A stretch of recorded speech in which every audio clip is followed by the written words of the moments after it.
The Lion and Albert by Marriot, Edgar. There's a famous seaside place called Blackpool that's noted for fresh air and fun, and Mr. and Mrs. Ramsbottom went there with young Albert, their son. A grand little lad were young Albert, all dressed in his best, quite a swell. He'd a stick with an horse's hair handle, the finest that Woolworths could sell. They didn't think much to the ocean, the waves they was fiddling and small.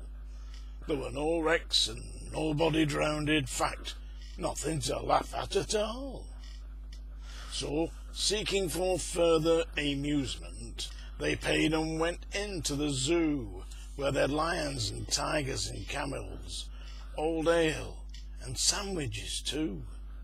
There were one great big lion called Wallace. His nose was all covered in scars. He lay in a somnolent posture with the side of his face to the bars. Now Albert had heard about lions, how they was ferocious and wild. To see Wallace lying so peaceful, well, it didn't seem right to the child. So straightway the brave little fella, not showing a morsel of fear, took his stick with its horse's hair handle and pushed it in Wallace's ear. You could see that the lion didn't like it, for giving a kind of a roll, he pulled Albert in the cage with him and swallowed the little lad whole. Then Pa, who had seen the occurrence and didn't know what to do next, said, "Mother, yon lion's et, Albert." And Mother said, "Well, I am vexed."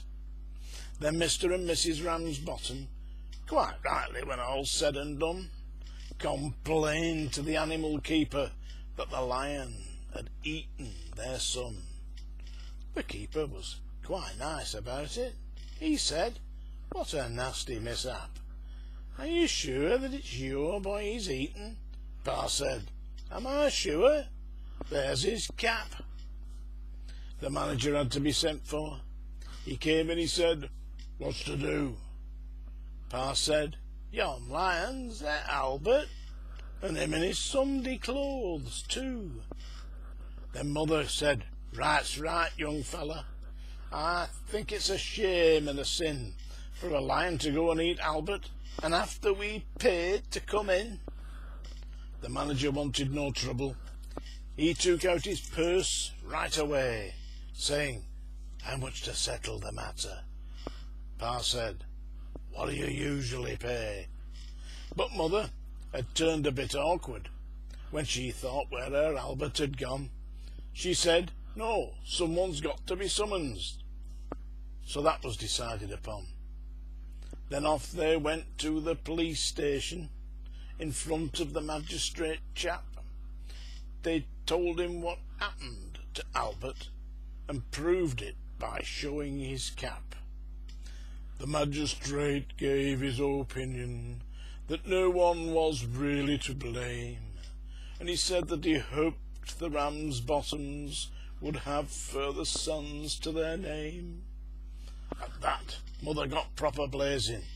"And thank you, sir, kindly," said she. "What, waste all our lives raising children to feed ruddy lions? Not me."